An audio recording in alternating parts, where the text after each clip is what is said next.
We are introduced to Kanata, who has just made the horrible mistake of going on a date with Crazy. If it wasn't already clear, those 38 stab wounds were fatal, so Kanata gets isekai'd in the worst possible way. But things don't get any better for him in his next life either, as he wakes up to find this old, ugly goblin staring at him.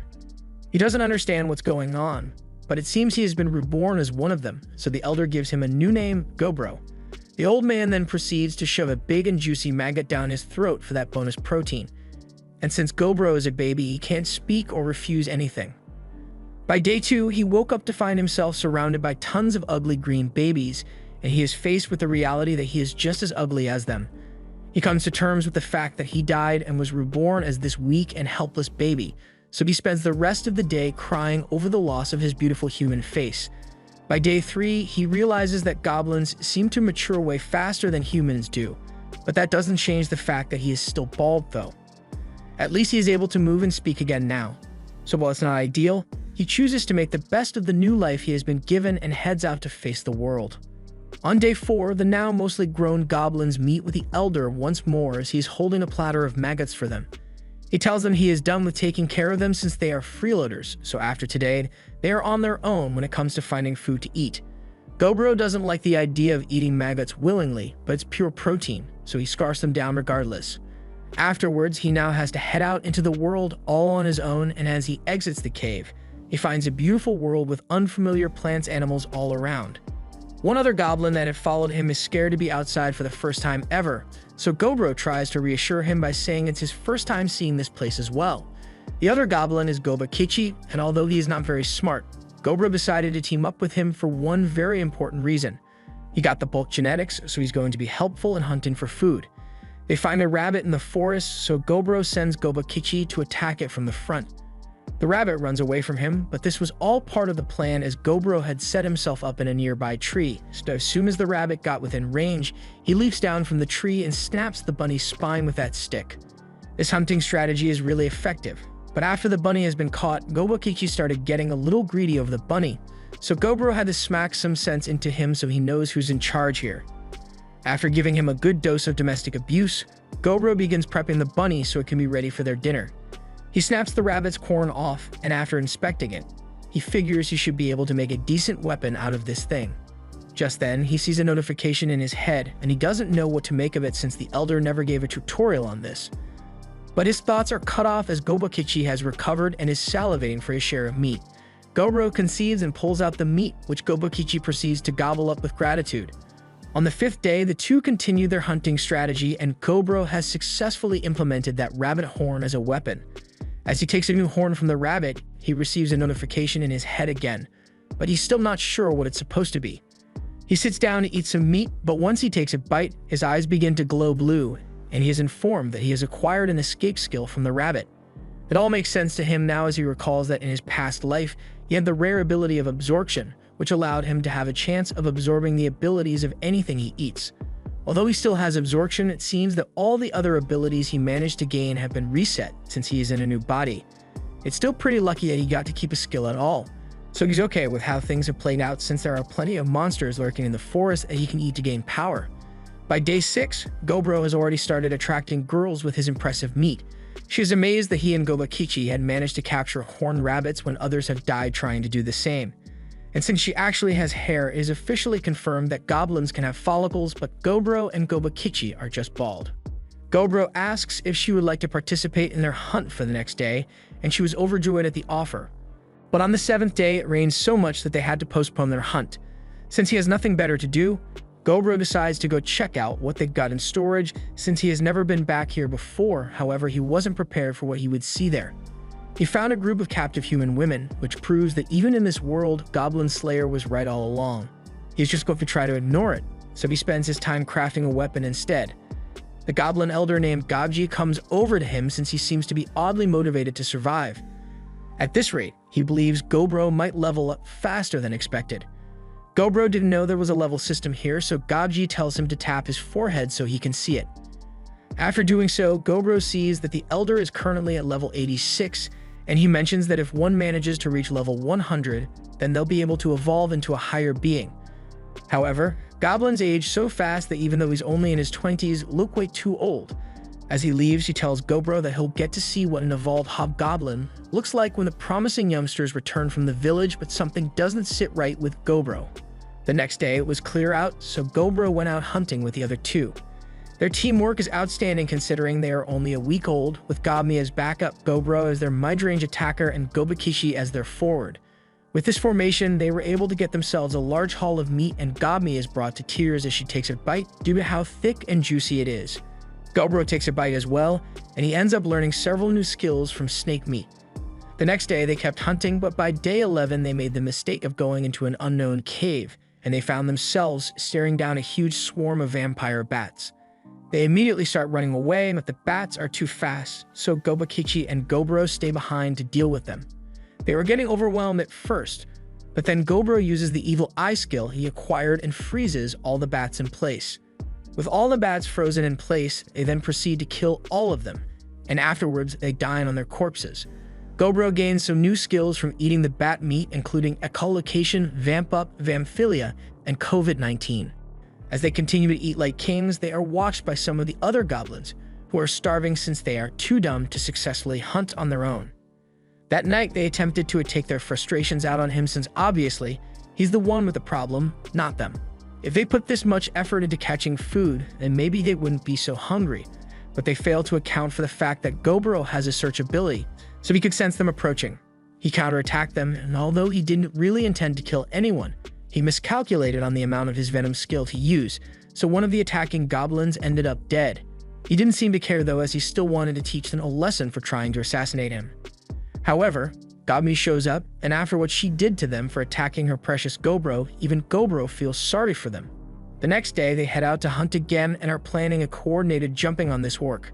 It was just minding its own business when they throw a rock in its eye, and while it's blinded, Gobakichi rushes in. The orc knocks him back with its pickaxe, but immediately after, its fingers get smashed by another rock.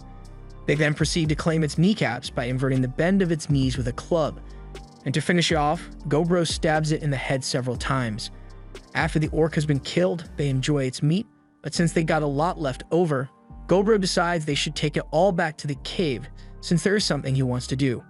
Once they've brought all the excess back, Gobro calls the attention of all the broke and starving goblins and tells them that they can eat as much as they want as meat. After some initial hesitation, one after the other, all the goblins drop to their knees and begin gobbling up Gobro's delicious meat. As he watches them, Gobro thinks about how he would never have helped people out like this in his past life, but maybe being reincarnated changed more than just his body. That night, after everyone has gone to sleep, Gobro is laying down and trying to do the same, but the notifications in his head won't stop playing. It says he has exceeded the level requirement, so he will be evolving into a hobgoblin soon. However, he wasn't paying attention to it since he was so sleepy. The next morning, something strange happens as Gobro wakes up and discovers that he now looks different. He is confused why his appearance seems to have changed again overnight, plus he looks a lot more similar to the way he did before he reincarnated. And more importantly, he is no longer bald. The same thing seems to have happened to Gobakichi as well, and Gami, although she stayed the same, she is loving the new look on her friends. The elder comes over to see what all the commotion is about, and he is shocked to find that both Gobro and Gobakichi have managed to evolve when they were literally born 2 weeks ago. Gobakichi gets Gobro's attention and says he would like to test out how much stronger he has gotten. But hunting won't be enough to satisfy him, so he wants to have a fight with Gobro himself. Gobro is up for the challenge, so the two head out to begin their match. They both begin boxing out in the forest, and Gobakichi is definitely a whole lot stronger than he was before, but he still lacks the combat skills necessary to be able to take Gobro down in a fight, as Gobro is able to slip under a punch and sweep his legs out from under him. Gobakichi admits defeat and praises Gobro for being so strong, but Gobro gives him credit as well, since when it comes to power, Gobakichi is stronger than anyone else here. Just then, Gobro hears some wolf noises off in the distance, and he can tell that something bad is going to happen soon. He calls for Gami, who is hiding nearby, to spy on them, and tells her that she should go get the crossbow they had made earlier because they are going to be needing it soon. Wolves are chasing a bunch of rabbits down the hill, and once they have successfully killed their prey, they lock on to their next unsuspecting target, a probably innocent orc that was just minding his own business. The orc starts running for its life, but the wolves aren't about to let it get away so easily, so they start chasing it down until they eventually catch up and tear it to pieces. Gobro and Gobakichi watch this all go down, and they think the wolves will be the perfect opponent to test out how strong they have truly become since they evolved. Gobro signals to Gobmi to begin firing at the wolves with a crossbow, and once the leader is taken down, both Gobro and Gobakichi rush in to start smashing in the wolves. Without their leader, the wolves' teamwork was completely gone, so they were able to make quick work of them and slaughtered every single one. Afterwards, there was just the leader wolf left standing, but he too would eventually succumb to the wounds he sustained. After he collapsed, Gobro approached and opened his mouth to take a huge bite out of the wolf, allowing him to gain some extra skills, including one leadership skill.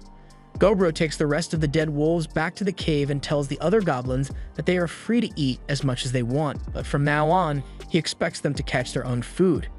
They don't have the confidence to accomplish something like that, so they all get down on their knees and beg Gobro to teach them how to hunt for themselves. He agrees to train them in the ways of hunting if they don't know how, and if they need weapons, he'll teach them how to make those as well. This gets everyone to like him a lot, so he is cemented in as the leader of the goblins.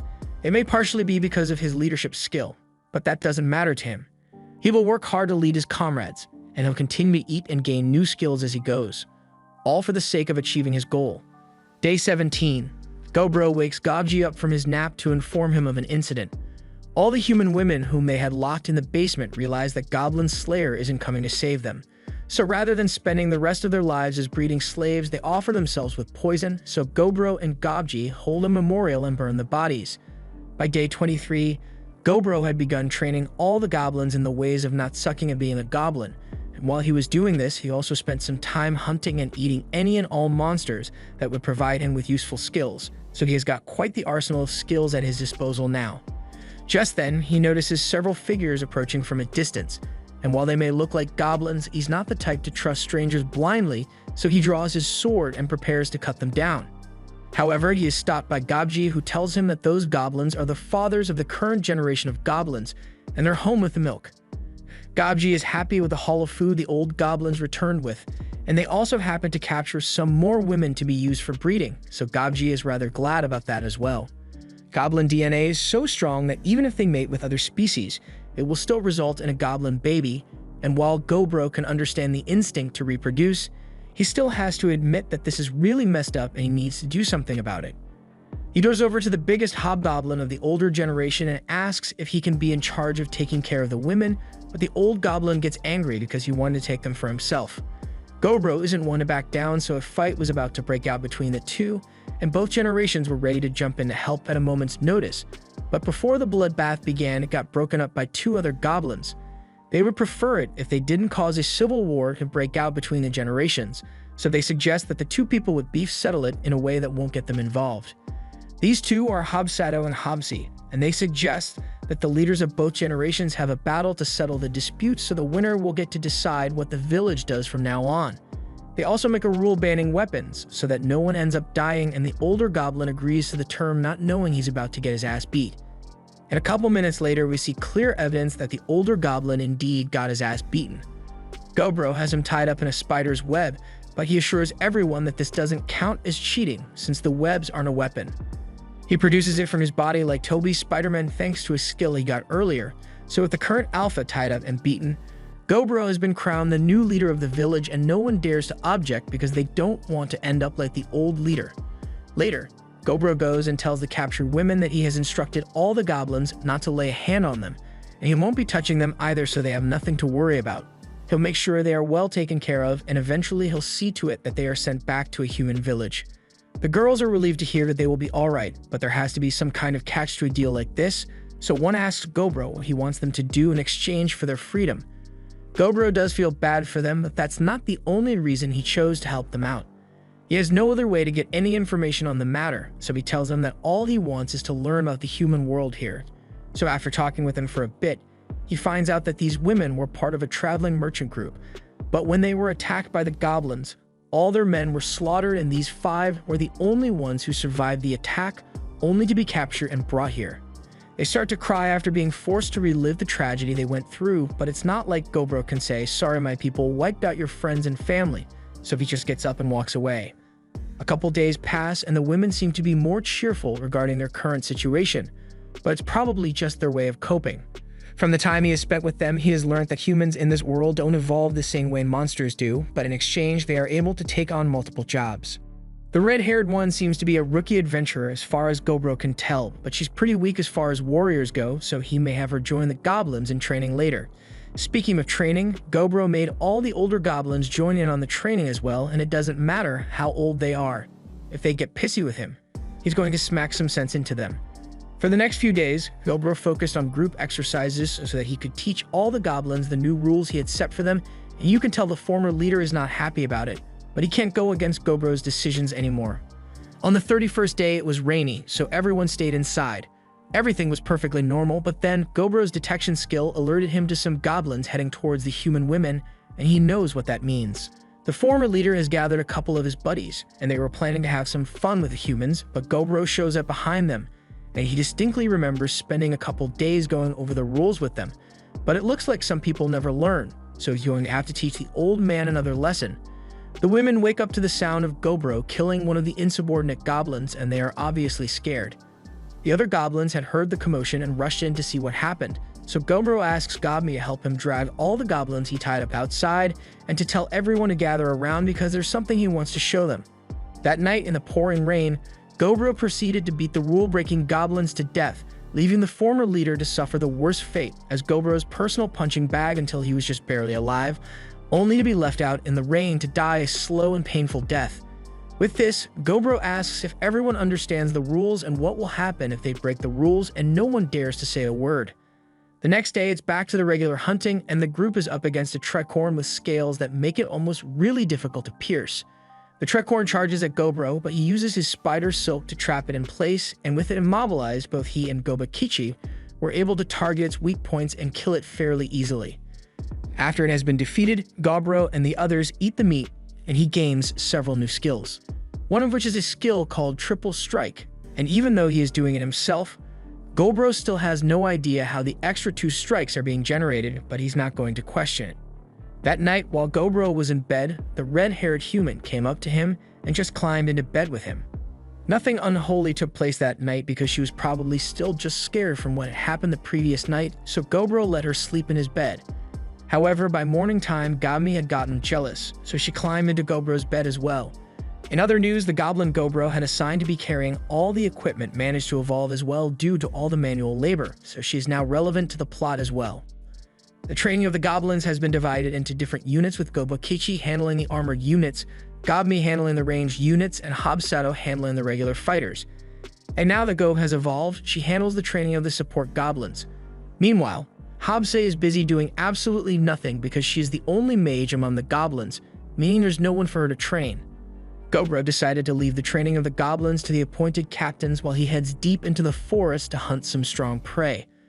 While there, he spots another trekhorn in the distance, and since he has the element of surprise, he decides to try using a magic skill he had acquired previously, casting Phase 1 Demise Magic.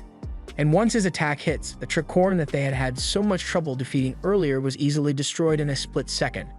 That landslide victory may have made him a little too overconfident because he then decided further north into the forest, but only once he had gone in really deep did he remember what Gobji had told him a couple days after he was born last month.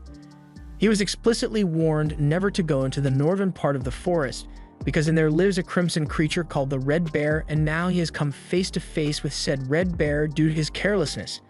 Any rational being would have already started running away, but even though he can't guarantee it, Gobro still believes that he may be able to take this thing down if he comes up with a plan.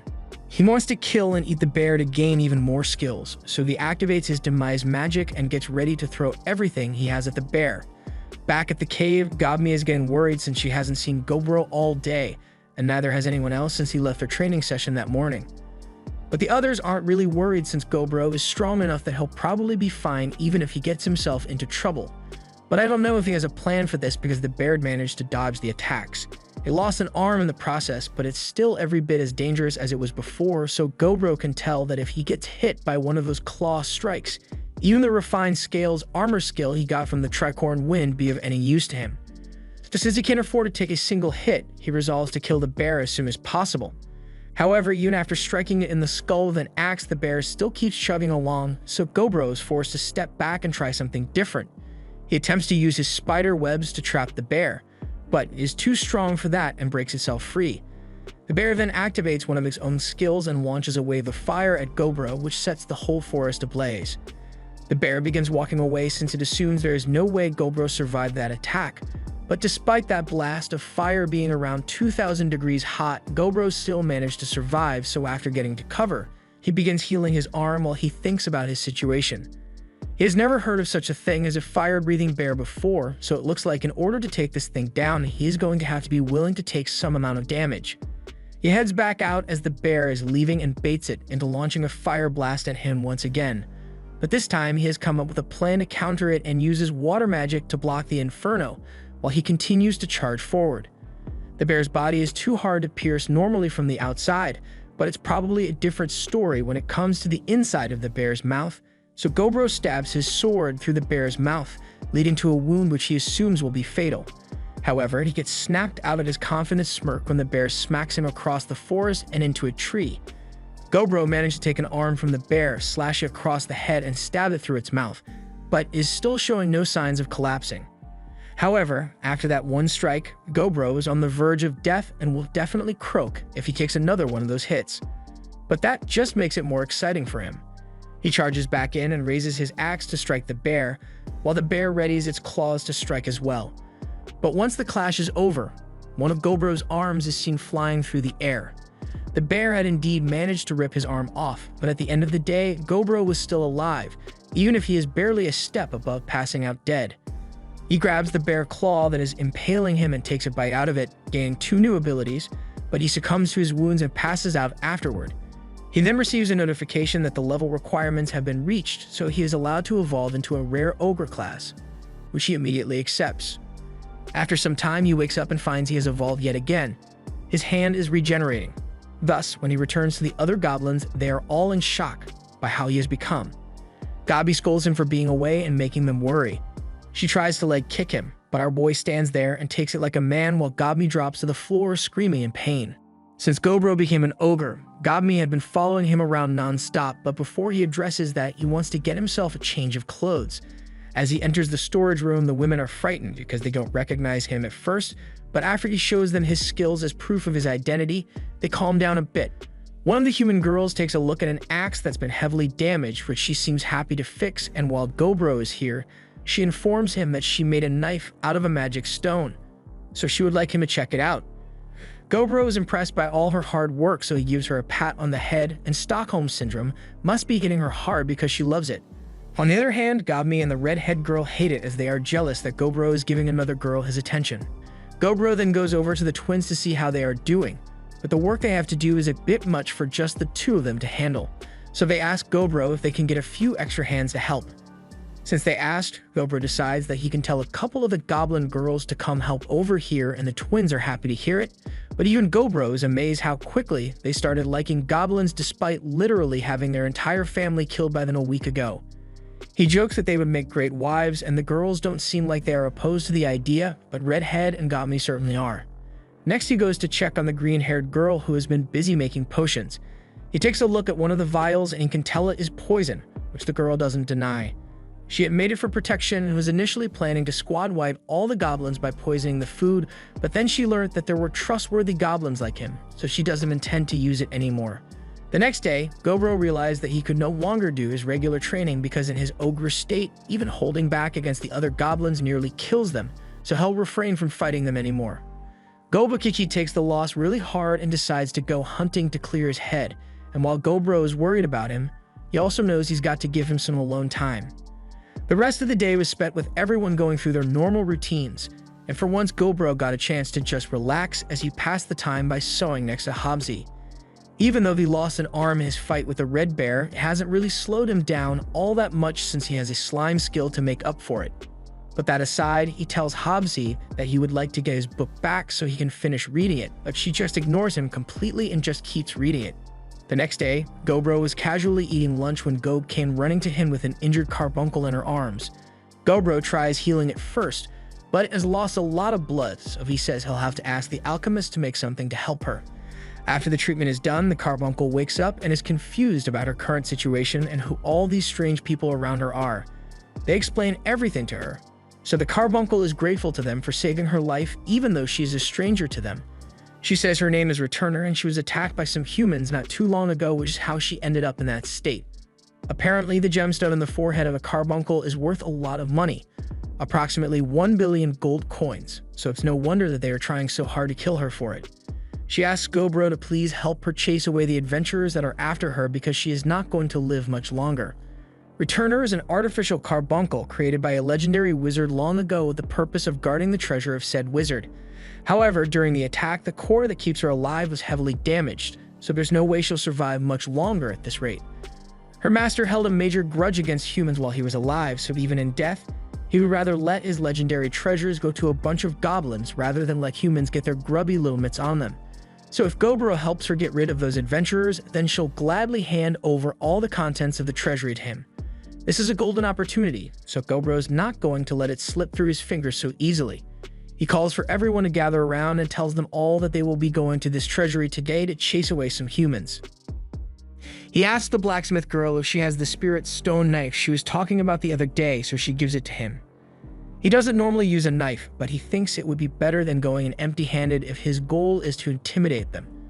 The goblin squad all head into the treasury the carbuncle talked about, and once inside, Gobro asked Gobakichi and the others to hide first so he could try to negotiate with humans. He walked around looking for the adventurers on his own. But then those same adventurers cornered him out of nowhere. They grumble amongst themselves about having it deal with an ogre as well now, but they just decide to get rid of it as quickly as possible. An assassin tries to go in for a stealthy kill, but Gobro sees it comes a mile away and is able to block the strike with his bare hand. The adventurers are shocked that the assassin's concealment was seen through so easily, but then Gobro interrupts them and yells that they are in someone else's home right now, but they are trying to steal from it and even nearly killed its guardian. And on top of that, they don't seem to think there's anything wrong with what they are doing. But they are in luck today because Gobro is a nice guy and will give them a chance to spare themselves some pain. They start attacking him, but they are so weak that he can dodge their strikes effortlessly, so he still gives them the offer to turn around and walk away before things get ugly. Unfortunately, humans are known for their sudden lack of brain cells when thinking is necessary, so despite the fact that Gobro is very clearly out of their league, they keep attacking until he finally loses patience and is ready to crack some heads. It is finally starting to sink in for the adventurers that they shouldn't have messed with Gobro, but it's already too late to go back as Gobro uses his earth magic to trap them in place and calls for the others to begin jumping these guys. After they were done beating up the adventurers, they stripped them of everything they had on them and kicked them all out. So Gobro decides to eat all the loot and ends up gaining the skills of the items as well. He is now able to summon an item box that can store over 100,000 items in it. Since he has held up his end of the bargain, Returner leads Gobro and the others to the treasure room where her master took his final breaths amongst all of his cool stuff. This was the great wizard, Velvet, and Returner says he was quite well versed in conversing with the spirits, which is why he was able to gather such a large quantity of spirit stones. Her time has come to an end, so she once again thanks Gobro and the others for their help and disappears in his hand, leaving behind her head gem, which Gobro eats. They all take a moment of silence for Returner. But after that's fine, they start looting the place for anything that looks like it could be valuable, and his new item box came in handy with this part.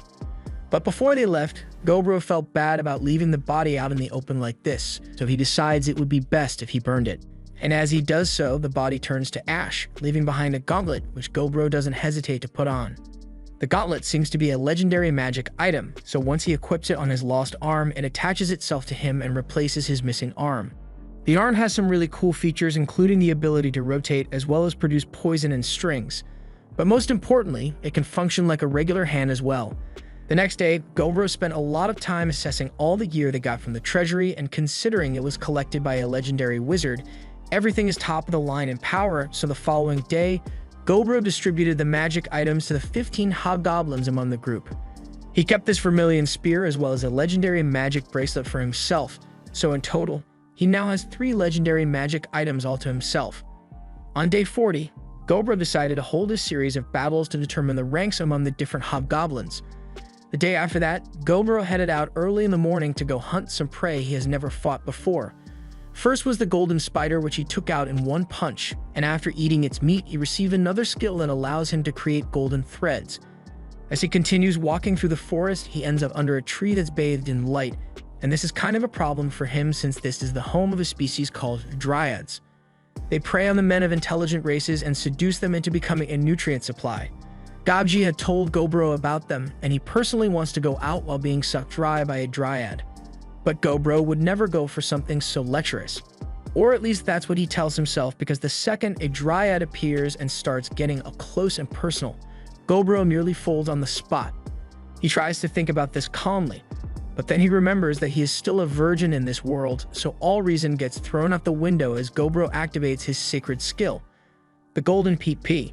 The dryad is amazed by the length and girth of what she sees before her, and I can't get into detail, but a lot of stuff happened within the next 5 hours. And by the time they were done, the dryad was asking him to come back again soon for another round. Gobro then heads over to a nearby waterfall to wash himself off, but he was soon surrounded by a squad of lizardmen for no reason. So he killed them, along with everything else that tried to attack him. The next day, Gobro found out there were 2 goblins who had the ability to become mages, so he sent them to be trained under Habze. But he can't say he likes the look on her face when she thinks about getting to teach other goblins. In other news, all the girls in the cave are suddenly mad at Gobro, and he can't figure out why since none of them will tell him. He ends up going to the green-haired girl to ask for some advice since she seems to be the most level-headed person here. So she tells him that everyone is mad because they know he went to Pound Town recently. The dryad left some very recognizable marks on his body, so they are jealous that he didn't choose him first. The green-haired girl feels the same way as well, but rather than take the jealous, silent treatment approach, she chooses to be a little more proactive with her feelings. We've already seen that Gobro folds easier than a blanket in these kinds of situations, but Gobmi refuses to let it happen. At least not unless she gets to join in as well, and everyone else has the same thoughts.